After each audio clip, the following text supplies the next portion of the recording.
Светлана күптән сәүдә итә. Җитештерү цеха ачып җибәрү хыялы да әллә кайчаннан яшәп килә.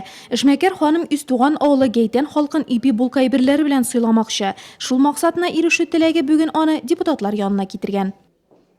Открывается пекарня, там будет 5 рабочих мест.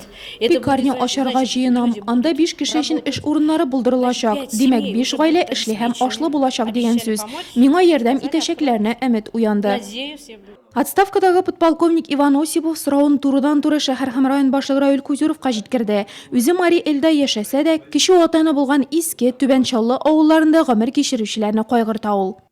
Народ мне направил к вам по поводу Старочернинской больницы. Мы хотим, чтобы сохранить больницу, чтобы там койки были, да? Там придешь, укол сделал, идет намажешь, уйдешь, да? Ничего нет такого. А мы хотим, чтобы вот пришел, я днем пришел, полежал, все, не поставил, ушел домой, ночевать буду. А днем еще раз приезжать буду. На 16-й год включили строительство не ФАПа, как вы утверждаете, а амбулаторий на 5 койко-мест. Күрше бүлмәдә Татарстан Республикасы Дәүләт Советы депутаты Илгиз Салихов гражданнар кабул итә. Анда да хәл иткеч мәсьәлә шишелә. Ил күләмендә глобаль булмаса да тулаем бер гаилә өчен чынлап та хәл иткеч ул. Бу очракта Мамык авылында яшәүче Кузьминнар өчен. У нас 5 детей.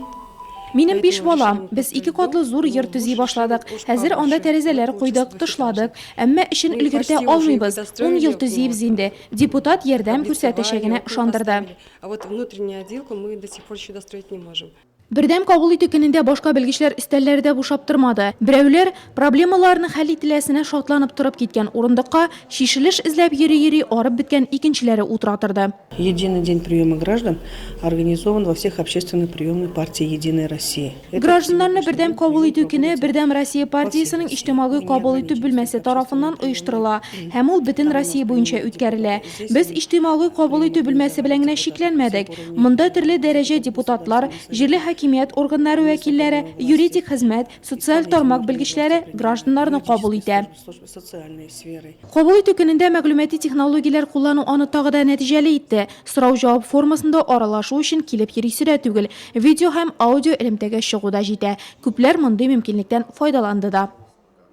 У нас только что состоялся видеосвязь с сельским поселением. Без әле генә Сәләнгеш авыл җирлеге башлыгы белән видео элемтәгә кердек. Моны офис коммуникатор программасы ярдәмендә башкардык. Реаль вакыт режимында элемтәгә кереп сораулар буенча фикер алышып була. Бик уңай.